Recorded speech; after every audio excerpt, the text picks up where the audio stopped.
लखपति बनना है, करोड़पति बनना है, आगे जाना है, बहुत पैसा कमाना है, हाँ। तो डेफिनेटली ये हैज टू कंसल्ट। आप 10 फॉर्म खोलो, 10 का इनकम एक टोटल क्लब हो जाए, शेयर बेचते हो, लेते हो, उसका सब दिखता है वहाँ पे, डिविडेंड इनकम है, इंटरेस्ट इनकम है, ये सब वहाँ पे दिखते हैं। तो आप कुछ तो गलत कर रहे हैं, इसके लिए तो आपके पास आने वाले दिनों में ओल्ड रिजिम बंद हो जाएगा, तो फ्रीलांसर के लिए जीएसटी जरूरी है क्या? हर साल ऑडिट कराना चाहिए। उस स्क्रूटनी से बचने के लिए उसको क्या क्या सावधानियां?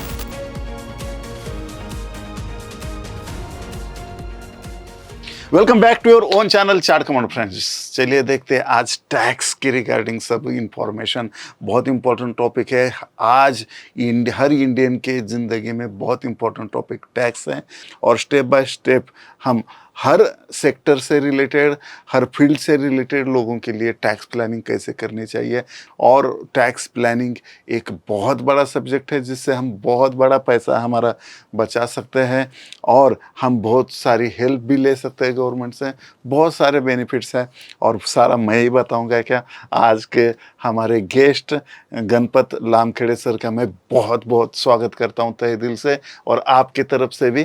तो नमस्कार, good morning, welcome to chart commando studio. Thank you sir. कैसा लग रहा है सर? बहुत चार्ट अच्छा लग कमांडो रहा के है सर। स्टूडियो में चार्ट कमांडो सर, मैं बहुत दिन से जुड़ा हूँ, और Great. मेरी ये तमन्ना थी कि मैं कभी आपके साथ ऐसे बैठ के बात करूँ करके। Thank you. तो बहुत अच्छा लग रहा है Yes. सच में। तो I am feeling honoured to be here Great. as a tax expert for investors and traders. So this session will be very wonderful and enjoyable for everybody and very informative. It will. 100%। तो चलिए हम directly question answer शुरू करते हैं। Yes. Sir, freelancer और self employed category से हम अभी डिस्कस करेंगे। ठीक है। तो फ्रीलांसर को अगर टैक्स फाइलिंग करना है, हाँ।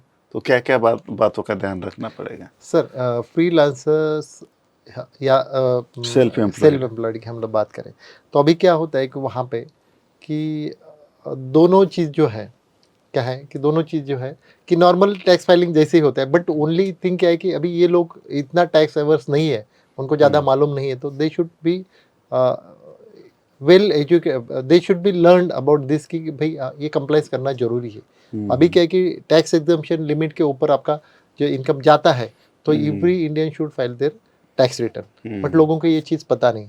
वे लोगों को क्या लगता है कि भाई 5 लाख के अंदर तो हमको टैक्स नहीं है, तो टैक्स फाइल करना जरूरी नहीं है। अभी 7 लाख हो गया लास्ट ईयर, तो 7 लाख के अंदर टैक्स नहीं है, ऐसा नहीं है सर। या अभी 12 लाख हो गया, तो उसके अंदर तो टैक्स, ये ऐसा नहीं है। ये क्या है कि बेसिक एग्जम्पशन लिमिट 2,50,000 है ओल्ड रिजिम में, नए में अभी 4 लाख है, 4 लाख है। तो आपको 4 लाख का आपको उसके ऊपर है, तो टैक्स फाइल करना जरूरी है। ओके, ठीक है। एंड आगे जाके आपका इनकम बढ़ना ही है, तो आपको ये टैक्स फाइलिंग पहले से चालू करते हैं, तो आपको भी पता चलता है क्या चीज़ करना चाहिए, क्या नहीं करना चाहिए, और कौन सा रिकॉर्ड मेंटेन करना चाहिए, इन्वेस्टमेंट कैसे करना चाहिए, टैक्स प्लानिंग कैसे। तो ये आप अभी से चालू करना जरूरी है, आप है तो। नहीं तो आपको गरीबी रहना है और पूरी रहना है, आपको बेसिक एग्जम्पशन से अंदर ही कमाना है, तो आपको जरूरत नहीं कोई टैक्स फाइलिंग करने की। ठीक है, आपको गरीबी रहना तो ठीक है ना, फिर उसको कोई जरूरत नहीं। बहुत बढ़िया। नेक्स्ट क्वेश्चन पे अगर हम आएंगे, फ्रीलांसर के लिए जीएसटी जरूरी है क्या? अगर जरूरी है तो कुछ लिमिट है क्या? इस लिमिट के बाद रजिस्ट्रेशन करना चाहिए? यस, अभी समझो उसका total receipts, okay, total receipts 20 lakh के ऊपर है, ओके, फ्रीलांसर्स का प्रोफेशनल फीस, तो उसको जीएसटी रजिस्टर करना जरूरी है। ठीक है। और बाकी ट्रेडर के लिए 40 लाख है, बट फ्रीलांसर के लिए सर्विसेज के लिए 20 लाख का ये है। जैसे कि अदर स्टेट्स, जैसे कि वो 7 सिस्टर्स है ईस्टर्न में, वो रिमोट प्लेसेस वाले, तो उनके लिए 10 लाख का लिमिट है, बाकी स्टेट्स के लिए 20 लाख का लिमिट है। तो आपका 20 लाख हो जाता है, तो आपको रजिस्टर करना जरूरी है। क्या घर से काम करने वाले लोग भी कुछ टैक्स बेनिफिट ले सकते हैं? हाँ, छूट मिल सकती है? जैसे कि आप अभी कुछ इनकम का जनरेट कर रहे हैं, घर से काम कर रहे हैं, आप कुछ भी हो सकते हैं, फ्रीलांसर हो सकते हैं, या आप ट्रेडर भी हो सकते हैं, कोई भी हो सकता है जो घर से काम कर रहा है बट इनकम जनरेट कर रहा है। यस, डेफिनेटली जो कुछ खर्चे डायरेक्टली आपके उस काम के लिए अप्लाइड है, एट्रीब्यूटेबल है, या डायरेक्टली आप उसको अलोकेट कर सकते हैं, तो हम लोग कर सकते हैं, या प्रोपोर्शन हम लोग क्लेम कर सकते हैं। जैसे कि घर का लाइट बिल है, तो आप एक रूम के लिए उसका, आपके 4 रूम है, तो 25% आप ले लो। राइट।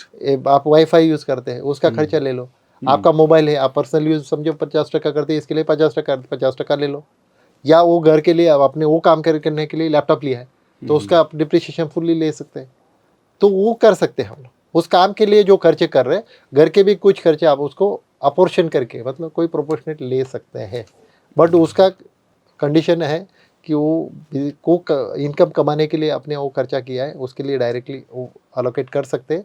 दूसरी चीज़ वो खर्चा आप पे कर रहे हैं, कोई तीसरा पे कर रहा है तो राइट आपको राइट मिलेगा नहीं। और चौथी चीज़ है कि आप उसका इनवॉइस रखो, उसका जो भी बिल है वो रखो आप, तो आपको मिलेगा। Great great. अब हम नई कैटेगरी देखेंगे हाँ। कि एमएसएमईज या छोटे बिजनेस ओनर्स जो होते हैं, यस, हाँ तो उस कैटेगरी में हाँ। तो इन्होंने क्या करना चाहिए टैक्स प्लानिंग की रिगार्डिंग? जो भी उनका बैंक स्टेटमेंट है, परचेज है, सेल्स है, ये सब चीज़ें जो रिकॉर्ड बनता है वो उन्होंने मेंटेन करना चाहिए और टैक्स फाइलिंग करना चाहिए। सही अकाउंट सिस्टम क्या है उनके लिए? सही अकाउंट्स मतलब सॉफ्टवेयर वगैरह हम लोग देखेंगे छोटे वाले के लिए तो अभी टैली तो बहुत चलता है। अभी जो भी आया है, हाँ क्विक बुक्स भी आया है, एक क्लाउड बेस्ड सॉफ्टवेयर आए हैं, ये नॉर्मल छोटे ओनर्स के लिए है। कुछ लोग तो एक्सेल में भी रख सकते हैं, कोई प्रॉब्लम नहीं।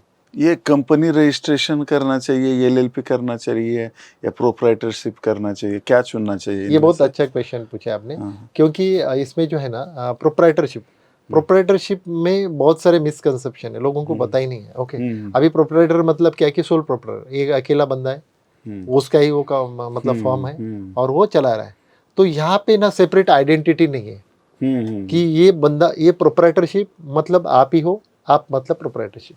भले आप 10 फर्म बनाते हो, जो कोई बंदा ने कि इसके लिए मैं कुछ काजू का बिजनेस कर रहा है उसके लिए अलग फर्म बना दिया, प्रोप्राइटर फर्म बना दिया, और कोई कुछ स्टेशनरी का कर रहा हो उसके लिए अलग फर्म बनाया, प्रोप्राइटरशिप बनाया। तो उसको क्या लगता है कि वो अलग बिजनेस है, उसका टैक्सेशन अलग, वो नहीं है। वो सबका इनकम आपका पैन कार्ड के अंडर आएगा और ये आपको प्रोप्राइटरशिप को सेपरेट पैन कार्ड नहीं रहता है? सेपरेट उसको आइडेंटिटी नहीं है, यू आर द आइडेंटिटी। वो खाली हाँ ट्रेड नेम हो गया ओके। कि भाई सूर्या एंटरप्राइजेस हो गया है, वो प्रोप्राइटर आपका है तो आप ही हो उसका ओनर और आपके ही अकाउंट में पैसा आएगा।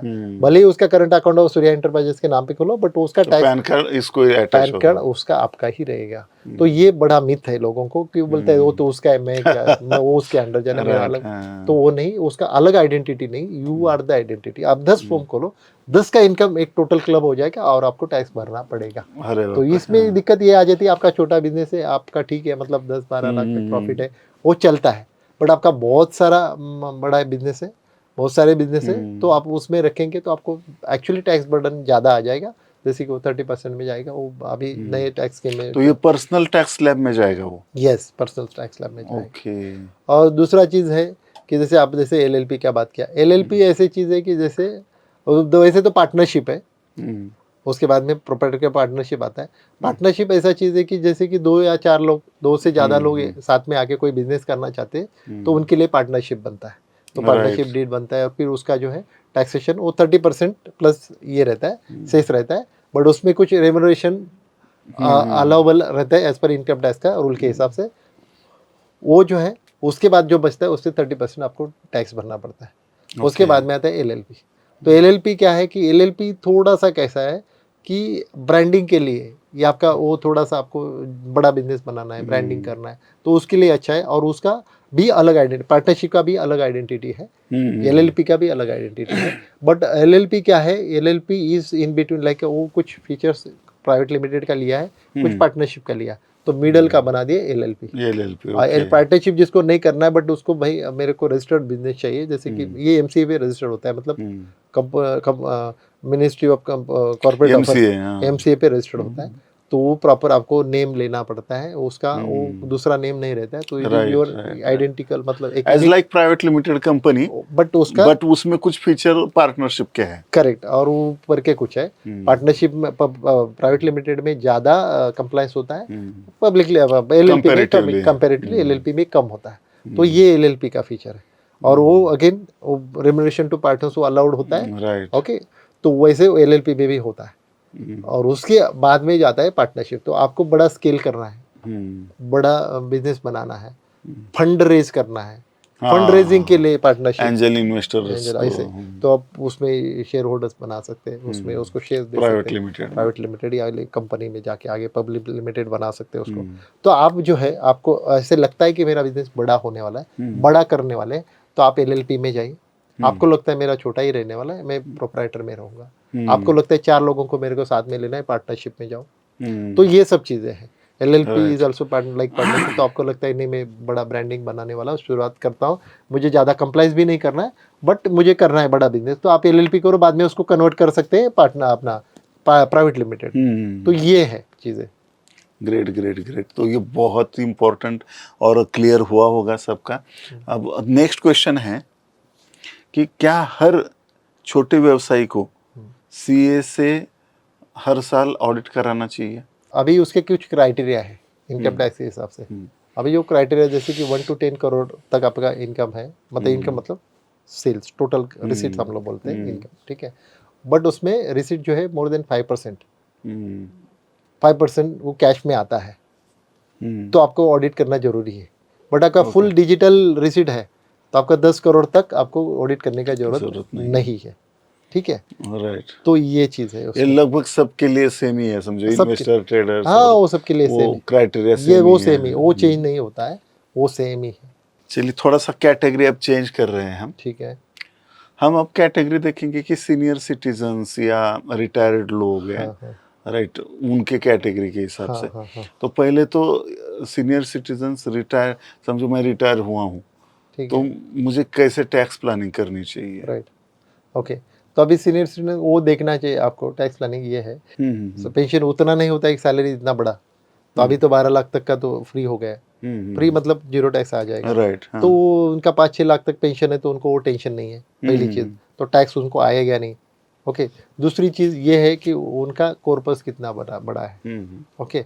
तो इस हिसाब से उन्होंने देखना चाहिए कि कुछ सिक्योर्ड फंड में डालना चाहिए, जैसे कि गवर्नमेंट की कुछ स्कीम है सीनियर सिटीजन के लिए, उसमें वो डाल सकते हैं। दूसरी चीज़ है कि वो SWP का इसमें आता है म्यूचुअल फंड में, उसमें कुछ फंड डाल सकते हैं। तीसरा चीज़ है कि उसका FD भी वो बना सकते हैं, तो ऐसे, या LIC के भी कुछ प्लान्स है, तो उसमें वो लमसम डाल के पेंशन ले सकता है क्या, तो डिपेंडिंग अपॉन कि उनका पेंशन कितना आ रहा है, उनका ज़रूरत कितना है, उनके पास कॉर्पस कितना पड़ा है, ये सब देख के, और उनको क्या क्या मंथली उनको कितना लगना चाहिए आगे जाके, जैसे कि उनका जो मेडिकल है वो कवर्ड है कि नहीं है। बहुत बार तो वो गवर्नमेंट वाले एक रहते हैं रिटायर्ड, तो उनका मेडिकल का खर्चा गवर्नमेंट करता है, तो वो कवर्ड है क्या, उसके लिए उनको प्रोविजन कर रहा है क्या, ये so many things they have to consider into it. But वो राइट, बहुत सारे प्रोडक्ट है, वो मैंने बताया वैसे, तो उसमें से वो चूज कर सकते हैं उनका खुद का क्या है, कि उसका खर्चा कितना आने वाला है, या उनको कोई खर्चा ही नहीं है, तो फिर उस हिसाब से उनको देखना पड़ेगा। बट उनको है, खर्चा है, बड़ा कॉर्पस भी है, और उनको ऐसा लगता है कि भाई मेरे को महीने का आना चाहिए, उसका पेंशन भी नहीं आया, तो वो जो कॉर्पस हो, जो SW जैसे प्रोडक्ट है, SWP जैसा। जैसे प्रोडक्ट है वो देखना चाहिए, उसमें डिटेल में वो अच्छे फाइनेंशियल सलाहकार रहते हैं, उनसे ले लो, या आपका जो नहीं नहीं, बहुत शाश्वत ग्रोथ बढ़िया। का ये जो शाश्वत ग्रोथ ग्रोथ उस ऐप पे भी हमने है, पूरा रिटायरमेंट या जो रिटायर्ड लोग हैं उनके लिए सेपरेट सेक्शन रखा है। करेक्ट, दूसरा, वहाँ पे PFP भी दे रहे हैं हम वहाँ पे अच्छा फ्री में। अच्छा, तो यहाँ पे पर्सनल फाइनेंशियल प्लानिंग, तो राइट, तो अगर वो व्हाट्सअप करता है हमें, करेक्ट करेक्ट, राइट, नीचे सारा डिस्क्रिप्शन यस में यस है, तो उसको उनको पर्सनल फाइनेंशियल प्लानिंग करने में भी हमारी team, yes expert team help करती है। यस यस यस, उनको फिर इंश्योरेंस का क्या है उनका, अरे फ्री इंश्योरेंस कंसल्टेशन भी मिलता है, ग्रेट राइट, उसका भी ग्रेट कोई चार्ज नहीं ग्रेट होता है। ग्रेट, दूसरा, उनको उनके रिपोर्ट्स के अनुसार, हाँ, जैसे ब्लड टेस्ट राइट करवाते राइट, हैं, हाँ हाँ, वैसा हम financial report, great financial test great great करवाते हैं, ग्रेट ग्रेट, और 30 पेजेस का रिपोर्ट मिलता है। अच्छा, उसके बाकायदा अलग अलग सॉफ्टवेयर है हमारे, राइट राइट राइट, और एक्सपर्ट टीम है उसको हैंडल करती है, करेक्ट करेक्ट, तो उसका बेनिफिट उनको बहुत हो सकता है। तो यस बिल्कुल उन्होंने वो यस, दैट बेनिफिट इज लेना व्हाट, चाहिए। क्योंकि ये मैं ऐसे डिस्क्रिप्शन, सजेस्ट नहीं कर हाँ पाता, बट देयर हाँ, are so many things, directly क्योंकि मुझे भी बहुत सारे लोग जब चावड़ी या प्रोग्राम में बाहर राइट मिलते राइट हैं, राइट, तो वो डायरेक्टली मुझे पूछते हैं, सर आप बताओ ना कौन सा कौन सा, म्यूचुअल फंड अच्छा है, करेक्ट करेक्ट, तो है क्या ना? ये तो सब बहुत रिलेटिव टर्म है, तो उनको मैं बहुत आंसर सब्जेक्टिव, यही देता हूँ कि हाँ राइट, कौन सा म्यूचुअल फंड बेस्ट चल रहा है या अच्छा है, ऐसा नहीं होता है। आपके रिस्क एपेटाइट, आपका पूरा फाइनेंशियल प्लानिंग करना होगा करेक्ट और उसके हिसाब से क्या निकलता है, आपके फाइनेंशियल गोल्स क्या है, करेक्ट सब सारा बजेटिंग देखना पड़ेगा। यस यस और ये बहुत सारे फैक्टर्स वर्क करते हैं इसमें, और वो सारा फैक्टर का एनालिसिस करने के बाद हमें पता चलेगा कि आपकी रिक्वायरमेंट क्या है, यस तो और वो उस रिक्वायरमेंट के हिसाब से फिर फंड आएंगे। सजेस्ट करेक्ट तो तो ये फंड सब कौन सा बाजार में अच्छा चल रहा है, उस कोई कुछ डजंट मैटर। मतलब नहीं so many factors and so many things to consider to come into the come to the conclusion और Yes. ऐसे नहीं कि सबके लिए एक सॉल्यूशन है सही है। तो ये हर एक के लिए अलग सॉल्यूशन हाँ। निकलेगा तो ये बहुत सब्जेक्टिव और रिलेटिव मैटर है तो Yes. अब हर एक पर्सनलाइज हो उसका सॉल्यूशन निकलेगा तो वो डायरेक्टली हम लोग नहीं बता सकते तो और एक उसमें है कि आप एक प्रोडक्ट और है कि जैसे रिवर्स मॉर्गेज करके आता है तो वो भी ओल्ड एज मतलब जो बूढ़े लोग हैं उनके लिए रिटायर्ड पर्सन है उनके लिए एक अच्छा ऑप्शन है उनका जानकारी लेके वो भी वो देख सकते हैं रिवर्स मॉर्गेज का पेंशन इनकम जो मिलता है, समझो, हाँ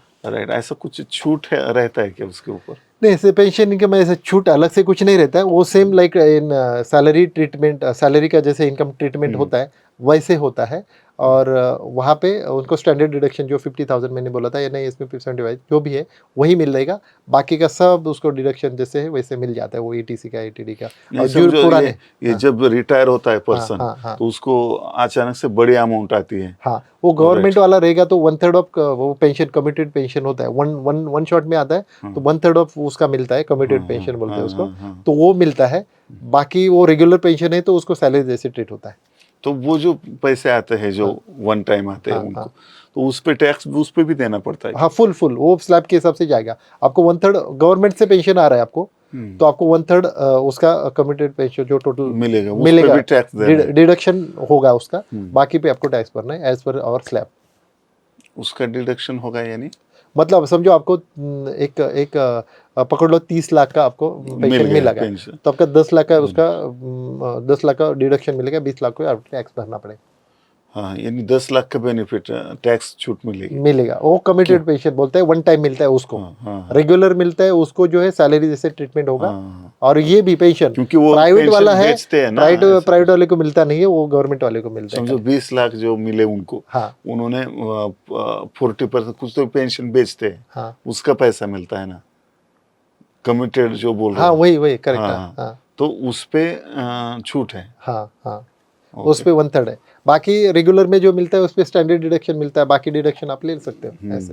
तो मुझे कुछ सीनियर सिटीजन्स मिलते हैं ऐसे हाँ कि जिनका जो स्लैब है उनसे भी कम इनकम है, समझो, हम्म। और सीनियर सिटीजन है, क्या उनको भी ITR भरना चाहिए? कोई जरूरत नहीं है समझो उनका स्लैब से नीचे है जैसे कि अभी 60 प्लस है तो उनका 3 लाख का बेसिक एग्जाम्पशन है और 80 के ऊपर है तो उनका 5 लाख का बेसिक एग्जाम्पशन लिमिट है उसके ऊपर जाएगा तो रिटर्न भरना पड़ता है ऐसे तो वो जो है चीज़ें उनके नीचे है उनका इनकम और बढ़ने वाला नहीं है तो there is no need to file income tax return great. But उसका इनकम अच्छा है ज़्यादा है तो definitely they should file return एक आम आदमी है जो जिसको इनकम टैक्स भरता है समझो, हाँ तो स्क्रूटनी से बचने के लिए उसको क्या क्या सावधानियां अभी बरतनी होगी? अच्छा हाँ ठीक है अभी तो पहले क्या है कि हम लोग देखो स्क्रूटनी इज व्हाट कि something is suspicious in your accounts अभी हम लोग बोलते हैं ना किसी को डाउट क्यों जाता है तो आप कुछ तो गलत कर रहे हैं इसके लिए तो आपके राइट। पास कभी भी स्क्रूटनी से बचना भी है तो क्या है कि आप प्रॉपर मेंटेन करो रिकॉर्ड्स जो भी ओके सब जो इनकम सोर्स है आपके ओके उसका रिपोर्टिंग करो जैसे मैंने पहले भी बोला था कि 26 ये से ऑनलाइन वो दिखता है ट्रांजेक्शन क्या हुआ है उसको मैच करो आप रिटर्न फाइल करते हो वहाँ पे देख लो दूसरा है कि AIS भी रिपोर्ट निकलता है वहाँ पे स्पेशल एक ट्रांजेक्शन जो आपके होते हैं जैसे बाइंग सेलिंग के आप कुछ एसेट लेते हो बेचते हो शेयर्स बेचते हो लेते हो उसका सब दिखता है वहाँ पे डिविडेंड इनकम है इंटरेस्ट इनकम है ये सब वहाँ पे दिखते हैं ठीक है तो ये जो रिपोर्टिंग होती है वो उसको कंसिडर करके आप टैक्स भरो टैक्स फाइलिंग करो तीसरा चीज़ है हाई वैल्यू जो जैसे कि ट्रांजेक्शन कैश वाले वो अवॉइड करो ठीक है ना जैसे कि लोग क्या करते हैं भर के कैश निकालते भर के कैश डिपॉजिट करते अरे बाप रे, हाँ। तो वो मत करो मोर देन 10 लाख जैसे अर्बन के लिए 10 लाख के ऊपर डाल दिया तो आपने रिटर्न नहीं फाइल किया आपको 100% नोटिस आना ही आना आप भरते हो तो ये सब चीज़ें थोड़ा अवॉइड करो cash transaction high value transaction तो और टैक्स फाइलिंग बराबर करो सब सोर्स कंसीडर करो तो आपको नोटिस आने का बहुत कम चांस है आप मैच करो आप जो बुक्स में आया है, आपका बैंक में जो इनकम आया है, जो भी आया है, उसको जस्टिफाई करो, उसको प्रॉपरली फाइल करो, कंप्लाई करो। स्क्रूटिनी आने का 99% चांस नहीं है। Great great great. नेक्स्ट सवाल ये है कि एक आम आदमी को हर साल सीए का सलाह लेना चाहिए क्या? अभी आम आदमी आप किसको समझते हैं? पहली चीज, वो बंदा है जो बेसिक एग्जामिनेशन लिमिट से ज़्यादा कमा रहा है और उसको चाहते है कि और आगे जाने के मैं आगे जाऊँ। जिसको चाहती नहीं आगे जाने का, उसने कोई किसी को मिलने का जरूरत नहीं। जिसको लगता है कि यस मुझे लखपति बनना है, करोड़पति बनना है, आगे जाना है, बहुत पैसा कमाना है, तो डेफिनेटली ही has to consult with CA. CA करना ही है। और बाकी लोग जो है, जैसे कि आप बोल रहे छोटे मोटे बिजनेस बने, उनका भी इनकम सोर्स अच्छा है, वो बढ़ने वाला है। They should start from the scratch कि भाई हाँ मेरा बिजनेस बना है, अभी कुछ इनकम आ रहा है, जीएसटी भी आ रहा है, तो वो सीए से ही ये करके उसने करना चाहिए। आजकल बहुत ऑनलाइन बिजनेसेस हो गए, उसमें कुछ लोग अच्छी सर्विस देते, कुछ लोग नहीं भी देते, तो देन आपको प्रेजेंस जो है, फिजिकल प्रेजेंस जो है सीए है, वहाँ पे उनके साथ सलाह करना चाहिए डेफिनेटली। क्योंकि क्या जीएसटी जैसे टॉपिक है या जीएसटी जैसा काम कॉम्प्लिकेटेड कंप्लाइंसेस है, उसमें कुछ प्रॉब्लम आ जाता है तो आपको जीएसटी ऑफिस में जाना पड़ता है, वहाँ पे वो सब एक्सप्लेनेशन देना पड़ते हैं। तो इसके लिए वो चीज़ जरूरी कि आप सीए से ही काम करें, टैक्स एक्सपर्ट से काम करो। वो कम पैसे के चक्कर में आप किधर भी मत जाके कुछ भी मत करो। आपका जो सीए रहेगा उससे ही काम कराओ, कम पैसे के चक्कर में इधर उधर मत। ये सबसे इम्पोर्टेंट। हाँ, लोग ऐसा ही करते हैं। सस्ता रोए बार बार, ऐसे बोलते हैं, महंगा रोए एक बार, सस्ता रोए बार बार। अभी वही ना, कुछ लोग अभी म्यूचुअल फंड डायरेक्ट निकालते हैं किधर भी जाके, या कुछ इंश्योरेंस डायरेक्ट जाके क्लिक करते हैं, वो कुछ पैसा और बचाने कुछ के लिए ना के बराबर पैसा बचा, मिनिमम। लेकिन उस वजह से क्या होता है, वो अटक जाते हैं प्रॉब्लम में। करेक्ट। उसकी जगह एक्सपर्ट की, म्यूचुअल फंड हो, इंश्योरेंस हो, अगर किसी एक्सपर्ट की सलाह ले रहे हो आप, राइट, अगर तो वहां पे बहुत वो पैसा बचाएगा भी आपका और बढ़ाएगा भी। करेक्ट राइट, क्योंकि वो पूरा, अगर आप समझो आपको बुखार हो गया है और आप एक जनरल डॉक्टर के पास, सिंपल डॉक्टर के पास जाते हो, तो वो डायरेक्टली आपको कौन सी भी गोली दे देगा। अगर इसका रिजल्ट नहीं आए तो 3 दिन बाद दिखाओ, ऐसा बोलेगा, दूसरी गोली दे देगा। लेकिन जो एक्सपर्ट डॉक्टर है, वो पहले आपको ब्लड टेस्ट कराने को बोलेगा, फिर ये टेस्ट कराओ, वो टेस्ट कराओ, सारे रिपोर्ट आने के बाद फिर वो रिपोर्ट देख के एक कंक्लूजन निकालेगा और आपको आगे के प्रोसेस बताएगा। राइट। तो इसके फिर क्या होता है कि वो जो सिंपल वाला डॉक्टर है, उससे हमने जो गोलियां ली, तो हम 2-4 हफ्ते रिजल्ट ही नहीं आता, थोड़ा सा अच्छा लगता है, बाद में फिर और शुरू हो जाता है, और हमें बाद में 4 हफ्ते बाद पता चलता है कि डेंगू था।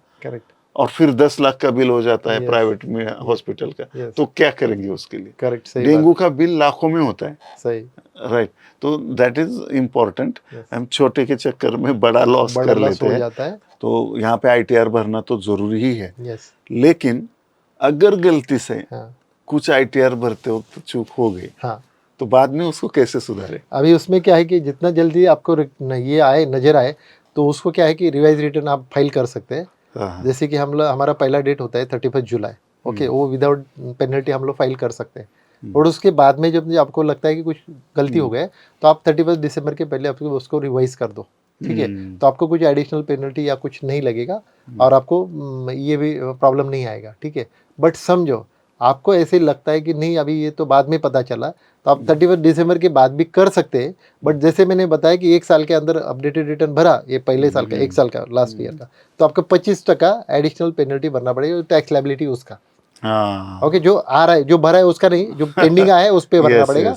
और 2 साल पहले का भर रहे तो 50% भरना पड़ेगा। इसके लिए क्या है कि ये बड़ा दर्द डिजास्टर हो जाता है। होने के पहले आप जो है उसको पहले भरते टाइम ही उसको करेक्ट भरो, और सही बंदे से भरेंगे तो आपको वो प्रॉब्लम ही नहीं आएगा रिवाइज का। बिल्कुल बिल्कुल। एक बेस्ट क्वेश्चन, मेरा भी क्वेश्चन वो है बहुत दिनों से, और मैं भी कंफ्यूज रहता हूँ कभी कभी। तो ये एक ओल्ड रिजिम और न्यू रिजिम, राइट, तो एक आम आदमी के लिए कौन सा बेस्ट है? अभी वही अगेन इसका क्वेश्चन सीधा, मतलब इसका आंसर सीधा नहीं है। ये आपको टैक्स एक्सपर्ट ही बताएगा। आप चेक करो, नहीं तो आप चेक करो, बहुत सारे ऑनलाइन ये भी आते हैं, कैलकुलेटर आते हैं, उसमें जाके चेक करो, नहीं तो टैक्स एक्सपर्ट के पास ही जाओ कि आपका इनकम कितना है, आपका सेविंग कितना है, हम्म, आपको पर्टिकुलर हर बंदे के लिए अलग अलग होगा। हम्म, आप समझ रहे बात को? हम्म, आपका समझो अभी जनरल क्वेश्चन उसका आंसर करना है मुझे, तो आपको कैलकुलेशन करके वो पता चलेगा क्या करना है मुझे। हम्म, बट अभी मैं जनरल बताऊँ तो आप अभी ये साल से आगे लास्ट ईयर तक 7 लाख समझो, बट ये साल के आगे 12 लाख समझो, ठीक है। 12 लाख के नीचे आपको टैक्स नहीं भरना है न्यू रिजिम में, ठीक है। आपका 12 लाख मतलब वो पुराना इसमें 5 लाख के अंदर जीरो हो जाता है, 12 लाख इसमें जीरो हो जाता है। तो इतना सेविंग अपने बीच में है क्या टैक्स एग्जाम, तो अपने को पुराना में जाना है उससे ज़्यादा। जैसे 7 लाख का कंपेयर करते समझो, 5 लाख है ओल्ड रिजिम में, 7 लाख है न्यू रिजिम में, ओके। बट न्यू रिजिम में आपको का एग्जाम्पशन नहीं मिलता है, ठीक है, बट ओल्ड में मिलता है। जैसे कि मेरा अभी इनकम है 8 लाख, ओके, 8 लाख है, ठीक है। 8 लाख में मैं न्यू रिजिम में जाऊँ तो मुझे टैक्स भरना पड़ेगा, क्योंकि क्या है कि मुझे वो 1 लाख ऊपर का जो है वो भरना पड़ेगा, प्लस पहले का भी भरना पड़ता है। उसमें क्या मैं बोला बताया ना कि जीरो है, बट उसके आगे पहले का भी टैक्स भरना पड़ता है। इट्स नॉट एग्जाम, 1 रुपये भी अगर एक्स्ट्रा हो यस जाता है, रिबेट, तो आपको फुल 8 लाख पे टैक्स भरना है। और उसमें मेरे को 3 लाख का डिडक्शन है, जैसे कि 2 लाख का मेरा इंटरेस्ट है, 1.5 लाख का मेरा एटीसी है, मेरे ये भी है, मेरा HRA भी है, मेरा क्या बोलते हैं उसको, मेडिक्लेम भी है। तो ये सब चीज़ें हैं, और मेरा 5 लाख के अंदर जा रहा है, तो मेरा जीरो हो रहा है, और यहाँ पे मुझे टैक्स भरना पड़ेगा। तो वो सब चीज़ देखना पड़ेगा आपको, और उसके हिसाब से आपको डिसाइड करना पड़ेगा कि मुझे ओल्ड में जाना है, न्यू में जाना है। लेकिन फिर भी इन जनरल अगर हम देखें तो ये 12 लाख यानी न्यू रिजिम में हाँ, तो जाना, पहले लास्ट ईयर तक 7 था, अभी ये साल से 12 लाख बोलेंगे ना, तो most of the people should new go regime. New regime में जाना चाहिए, क्योंकि उतना आपका सेविंग और नहीं मुझे रहेगा। लगता है कि गवर्नमेंट का भी वही उद्देश्य है, हाँ, वो उनका वही है। न्यू रिजिम, वो ओल्ड नहीं, रिजिम उनका खत्म ही कर उद्देश्य देंगे। पता नहीं है, उनका वैसा उद्देश्य रहेगा या उनका वैसे मोटिव पर्पस रहेगा, तो that is very wrong, I personally feel. Because क्या है कि ये this is promoting not to invest or save, हाँ, that so is that the- I feel कि personally wrong, it should not be like that। वो आप लोगों को प्रमोट करो कि भाई आप इन्वेस्ट करो, सेव करो, और विल गेट टैक्स बेनिफिट, तो वो अच्छा है, नहीं, क्योंकि लोगों का भी सेविंग होता यस है, यस बिल्कुल एग्री। और सेविंग्स बढ़ता है, तो उससे अच्छा है कि इकोनॉमी स्ट्रांग रहता है। आज के डेट में ऐसा हो जाएगा, कल जाके लोग सेव नहीं करेंगे, स्पेंड करेंगे। वैसे भी लोगों को आदत है वो कर्जा ले लेंगे, भाई हाउस घर लेना है तो क्रेडिट कर्जा ले कार्ड लो, का तो फोन नहीं हो घर जाता है। सुनो ना, घर लेना है तो होम लोन ले लो, कार लेना है कार लोन ले लो। अभी वो कंज्यूमर ड्यूरेबल लेते हैं, उस पे भी बजाज फाइनेंस ये सब लोग EMI देते हैं। राइट, बाकी खर्चा करना है क्रेडिट कार्ड ले लो, तो ये उधारी पे बहुत सारा चीज चल रहा है, बहुत सारी और जिंदगी। सेविंग का है नहीं, तो फिर आगे जाके प्रॉब्लम हो सकता है आम लोगों को, जो मिडिल क्लास बोलते हैं, आम लोग बोले मिडिल क्लास को कुछ प्रॉब्लम हो लोग सकता तो क्रेडिट कार्ड का लोन चुकाने के लिए क्रेडिट कार्ड लेते हैं। है। वो तो ट्रैप है, हाँ, तो वो तो फिर ट्रैप है, इसका उस पे उसका उसके वो बैलेंस ट्रांसफर करो, फिर वो, और उसमें समझो फंस गए तो वो आपको 3-3.5% ब्याज देना पड़ता है महीने का, बाप रे, और ऊपर से उस यानी पे भी GST देना पड़ता है। नॉर्मल 40% इंटरेस्ट पे, 40% जा रहा है। नॉर्मल इंटरेस्ट पे GST एप्लीकेबल नहीं है, ओके। हाँ, बट क्रेडिट कार्ड का वो फाइनेंशियल चार्जेस बोल के उस पे GST लगता है 18%। बाप रे। तो this is a big trap. तो वो क्रेडिट कार्ड में सही तरह से यूज करे तो उसको यूज करो, नहीं तो मत करो ऐसे। तो हम लोग थोड़ा पॉइंट से भटक गए, बट ठीक है। नहीं नहीं ठीक है, लेकिन पुराना जो है उससे अभी 12 लाख किया है, इस वजह ये से साल से नया रिजिम मोस्ट ऑफ ठीक द रहेगा। पीपल विल गो लेकिन विद इसमें और एक सब क्वेश्चन आता है कि इसमें ये भी है ना कि अगर आप नया टैक्स रिजिम में जाते हैं तब आप लौट नहीं सकते, सॉरी ओल्ड में नहीं जा सकते बाद में। हाँ, नहीं वो, हाँ करेक्ट, वो भी है। एक बार आपने न्यू रिजिम लिया, ओल्ड में नहीं जा सकते। करेक्ट। वो क्या है कि उसमें दो चीज़ें होती है, कोई सैलरी क्लास के लिए ऑप्शन है कि आप इधर से उधर जा सकते हैं, बट बाकी लोगों के लिए एक बार ही ऑप्शन रहते हैं कि आप ये लिया तो फिर वापस नहीं जा सकते ऐसे। बिजनेस तो फिर मुझे ये तो नहीं पूछना चाहिए क्वेश्चन, फिर भी एक क्यूरियोसिटी की वजह से, क्या ये आने वाले दिनों में ओल्ड रिजिम बंद हो जाएगा फिर? 100% हो जाएगा, हाँ, 100% बंद हो जाएगा, क्योंकि कोई उसमें जाएगा ही नहीं। बंद करना ही है उनको। अभी देखो क्या कि उनको बंद नहीं करना करके वो रखा है, और आप इधर भर भर के बेनिफिट दे रहे हो, वहाँ पे नहीं दे रहे। इसका मतलब ही है कि उनको बंद करना है। करेक्ट, उसको बंद करना है। तो सब लोग बाय डिफॉल्ट, क्योंकि इतना सेविंग नहीं करेंगे लोग, क्योंकि 5 लाख और 12 लाख के बीच में जो फ़र्क है बहुत बहुत बड़ा फ़र्क है। तो 7 लाख का उसमें फ़र्क आ जाएगा आपका, 7 और 12, तो 7 लाख का सेविंग आपका होना चाहिए। और 7 लाख सेविंग के लिए उतना स्कोप है क्या? नहीं है तो फिर you are out of old system. Great. क्योंकि मोस्टली हम लोग काउंट करेंगे तो 2 लाख का इंटरेस्ट होता है, 1.5 लाख का तुम्हारा ये होता है, क्या बोलते हैं उसको, ATC होता है, 50,000 का वो तुम्हारा NPS होता है, अनदर 50,000 अपना इसका ये वो पकड़ लो, मेडिक्लेम का पकड़ लो। तो ऐसे हम लोग काउंट करते भी जाएंगे। इवन सैलरीड वाले का आप क्या बोलते हैं HRA वगैरह वो बाकी एग्जम्पशन भी पकड़ेंगे, वो डिपेंड करता है कितना है उसका सैलरी, उस पर डिपेंड करता है। तो वो बहुत ही मतलब कम लोग रहेंगे कि जो ओल्ड में जाना चाहेंगे, बहुत मोस्टली सब लोग नए के साथ जाएंगे, उतना सेविंग उनका रहेगा ही नहीं। और मुझे भी लगता है कि कॉम्प्लिकेटेड करने की जगह एक ही रखो ना, कौन यस सा रखना है। यस, वो आसान भी हो जाएगा लोगों को। इवन वो खाली सैलरी रिटर्न है, बाकी कुछ है नहीं, तो बहुत सारे लोग अपना खुद का रिटर्न फाइल कर सकते हैं। वो कुछ आजकल ऑनलाइन कुछ सॉफ्टवेयर भी आ गए फ्री में, वो करके दे रहे हैं। बट वो बाकी का समझो उनका कुछ अदर इनकम है, ट्रेडिंग है, ये है वो है, तो they should not go with that, they should take help of tax expert only, yes yes CS only. Yes great great great. बहुत हमारा डिस्कशन एकदम इंटरेस्टिंग मोड पे आया है यस और बहुत मज़ा आ रहा है मुझे भी, और आपको भी मज़ा आ रहा होगा। कमेंट ज़रूर करना कैसा लग रहा है, और आपको सबसे कौन सा पॉइंट बेस्ट लगा वो भी कमेंट में ज़रूर बताना। Thank you. और फाइनली यही मैं बताना चाहूँगा कि टैक्स अवॉइड मत करो, टैक्स प्लानिंग करो। यही एक बिग मैसेज सर के तरफ से मैं देना चाहूँगा।